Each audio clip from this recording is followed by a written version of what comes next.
Mukunda jewellery హనుమకొండలోని అతిపెద్ద jewellery mart December 14న గొప్ప ప్రారంభం.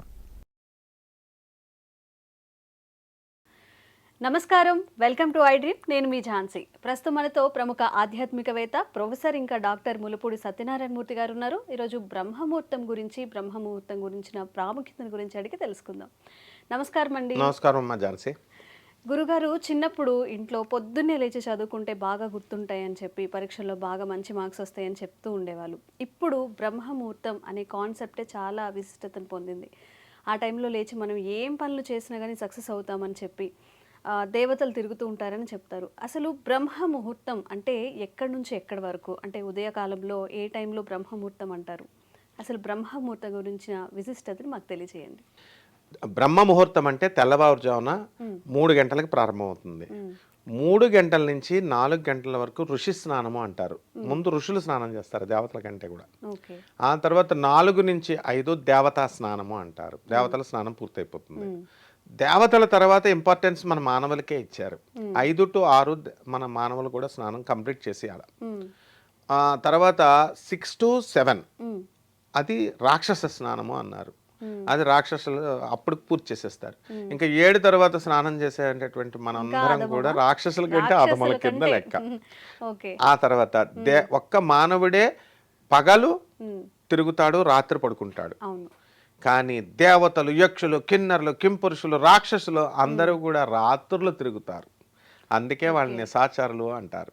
అందుకనే దేవతలు తిరుగుతారు బ్రహ్మముహూర్తంలో అంటే అప్పుడు ఖచ్చితంగా దేవతలు తిరుగుతారు. ఎందుకంటే వాళ్ళు రాత్రంతా తిరుగుతారు, ఆ పగలు ఆ తెల్లవారుజామున టైంలో కూడా తిరుగుతారు. అప్ టు 6 o'clock వరకు వాళ్ళు తిరుగుతానే ఉంటారు దేవతలు. కాబట్టి అందుకని ఈ బ్రహ్మ ముహూర్తంలో మనం చెడు తలంపులు ఇలా అవుతుంది అలా అవుతుందని నెగిటివ్గా ఆలోచించడాలు చేయకూడదు. తదాస్తు దేవతలు ఉంటారు, టక్మన్ అయిపోద్ది. అలాగే బ్రహ్మ ముహూర్త సమయంలో ఏమైనా కళలు వస్తాయి, అవి ఖచ్చితంగా జరిగిపోతాయి.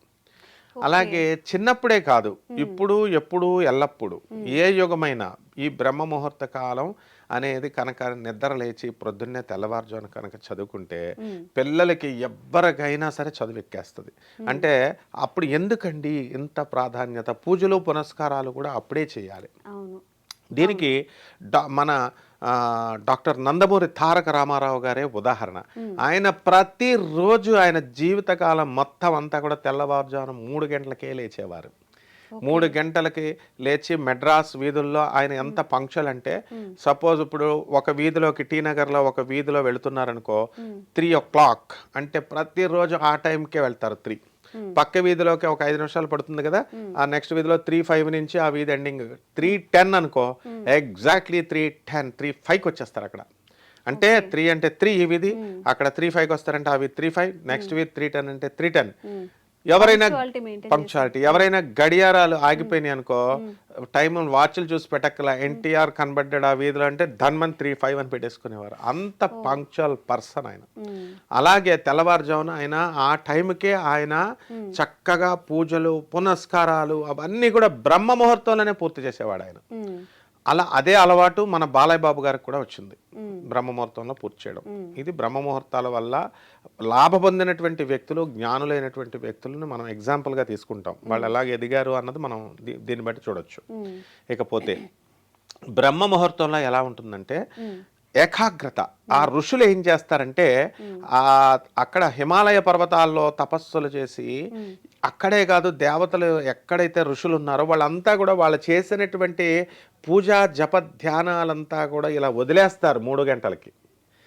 ఇలా లోకం కోసం, లోక కళ్యాణం కోసం ఇలా వదులుతారు.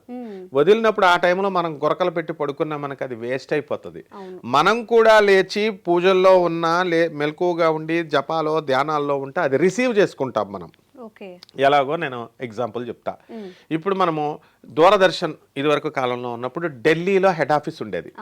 హెడ్ ఆఫీస్ ఢిల్లీ నుంచి మనకి రిలీజ్ అయిందనుకో ప్రోగ్రాము దూరదర్శన్, మనం ఇంట్లో మనం టీవీ ఆన్ చేసుకొని పెట్టుకోవాలి ఏదో ఒక ఛానల్. వాళ్ళు రిలీజ్ చేసినప్పుడు మనం కూడా ఆన్ చేసి పెట్టుకుంటే టక్మని మనకు ప్రోగ్రామ్ వస్తుంది. అలా కాకుండా వాళ్ళు రిలీజ్ చేసినప్పుడు మనం కట్టేసుకున్నాం అనుకో, ఆఫ్ చేసుకొని పెట్టుకుంటే ప్రోగ్రామ్ రాదు. మనం ఇక్కడ ఆన్ చేసి పెట్టుకున్నా అక్కడ ఆఫ్ అయి ఉందనుకో, వాళ్ళు రిలీజ్ చేయట్లేదు అనుకో, రాదు. ఉండదు. అవును. అంటే ఇద్దరు కూడా ఆన్లో ఉన్నప్పుడు మాత్రమే ప్రోగ్రామ్ వస్తుంది. అదే విధంగా తెల్లవారుజామున 3 గంటలకి ఋషులంతా కూడా ఇలా వదులుతూ ఉంటారు. వదులుతున్నప్పుడు మనం కూడా ఇలా రెడీగా పెట్టుకుని కూర్చోవాలి, మనం కూడా సాధనలో. అప్పుడు ఆటోమేటిక్గా ఫ్రీగా మనకి ఆ యొక్క భగవత్ శక్తి అనేది వచ్చేస్తుంది. ఇదే ఎగ్జాంపుల్. అందువలన బ్రహ్మముహూర్తంలో లేవమంటారు. తర్వాత పశు పక్షాదులు నువ్వు ఎవ్వరినన్నా తీసుకో, బ్రహ్మ ముహూర్తంలోనే లేస్తాయి. సూర్యోదయం కంటే ముందే లేస్తాయి. వాటి పనులన్నీ కూడా పూర్తి చేసుకుంటాయి. కాబట్టి ఏ విద్యార్థి అయినా సరస్వతి ఆ సమయంలో మనకి వెంటనే ఇస్తుంది. ఎందుకంటే అందుకోసమే దాని పేరు బ్రహ్మ ముహూర్తం అని పెట్టారు. సామే వసతు జిహ్వాగ్రే బ్రహ్మరూప సరస్వతి అన్నారు. బ్రహ్మదేవుడిది ఏమి ఉండదు లోపల. బ్రహ్మదేవుడు సృష్టించేటప్పుడు అశక్తుడైతే శ్రీ మహావిష్ణువు పరమేశ్వరుడు సరస్వతిని పంపిస్తారు. పరమేశ్వరుడు పంపిస్తాడు, వెళ్ళి తిష్టంతు ఆయన నాలుక పైన జిహ్వలో నిలబడి నువ్వు ఇవ్వు. అందువలనే ఆయన ఏం చేశాడు, ఆ యా దేవి సర్వభూతేషు జ్ఞాన రూపేణ సంస్థిత అంటే జ్ఞాన రూపంలో ఉంటుంది ఆమె. నమస్తస్యై నమస్తస్యై నమస్తస్యై నమో నమః. అందువలన జ్ఞానం అనేటటువంటిది ఈ సృష్టి ఇలా సృష్టించాలి, నేను ఈ వస్తువుని ఇలా సృష్టించాలి నేను అనేటటువంటి జ్ఞానము ఈయనకి బ్రహ్మదేవుడికి ఎవరిచ్చారంటే సరస్వతి ఇచ్చింది. అందువల్లనే ఇచ్ఛాశక్తి, జ్ఞానశక్తి, క్రియాశక్తి స్వరూపిణి అయినటువంటి లక్ష్మి, దుర్గా అంటే పార్వతి, మన ఈ యొక్క సరస్వతి మాతలు మొత్తం త్రిమాతలు ముగ్గురు కూడా సరస్వతి రూపంలో వచ్చి ఆమె గాయత్రిగా తెల్లవారుజామున ఉంటుంది. అందువల్లనే తెల్లవారుజామున ఇదే సరస్వతి బ్రహ్మ ముహూర్తంలో గాయత్రిగా కొలవబడుతుంది. మధ్యాహ్నం వచ్చేసరికి సరస్వతి అవుతుంది, సాయంత్రం అయ్యేసరికి సావిత్రి అవుతుంది. కాబట్టి ఒకటే రూపం.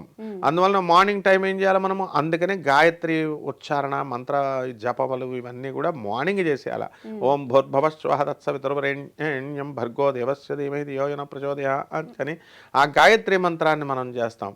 ఆ మంత్రంలో ఏమి లేదు, ఏమనుంది, ఏ శక్తి అయితే నన్ను సృష్టించి పాలించి రక్షించిందో ఆ యొక్క శక్తి నన్ను, నా బుద్ధిని సరైనటువంటి మార్గాల వైపు ప్రేరేపించుగాక అని దాని అర్థం.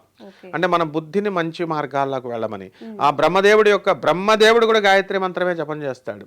అలాగే ఎందుకంటే సృష్టి నిర్మాణం చేయాలా, ఆయనకు ఆ జ్ఞానం సరస్వతి వల్లే వస్తుంది, గాయత్రి వల్లే వస్తుంది. అలాగే ఈ యొక్క హబిస్సులు ఏవైతే ఉన్నాయో బ్రహ్మముహూర్తంలోనే ఋషులంతా కూడా హోమాలు ఇవన్నీ కూడా తెల్లవారుజామునే చేసేస్తారు. కాబట్టి అందువల్లనే గృహప్రవేశాలు ఇవన్నీ కూడా ముహూర్తాలు బ్రహ్మ ముహూర్తాల్లో స్టార్ట్ చేయడానికి ఇదే కారణం అనమాట. అది కాలక్రమేణా ఏమైపోయిందంటే 1 గంటకి మధ్యాహ్నం అర్ధరాత్రి 2 గంటలకి పెట్టేసేయడం ఇలా వెళ్తున్నారు. ఇప్పుడు ఆ తెల్లవారుజామున ముహూర్తానికి బ్రహ్మ ముహూర్తానికి ఎంత ప్రాశస్త్యం ఉందమ్మా, ఇది ఉదాహరణ. చాలా చక్కగా చెప్పారు గురుగారు. ఎందుకంటే ఈ జనరేషన్లో ఏదో ఒక రీజన్తో ఎక్కువసేపు పడుకోవడానికే ప్రాధాన్యత ఇస్తున్నారు, కానీ పొద్దున్నే లేవాలి, ఇట్లా జపం చేసుకోవాలి, ఆ టైంలో ఏదైనా మంచి పనులు చేయాలనే థాట్ అయితే రావట్లేదు. ఖచ్చితంగా ఈ వీడియో చాలా ఉపయోగపడుతుంది. ధన్యవాదాలు. ధన్యవాదాలు.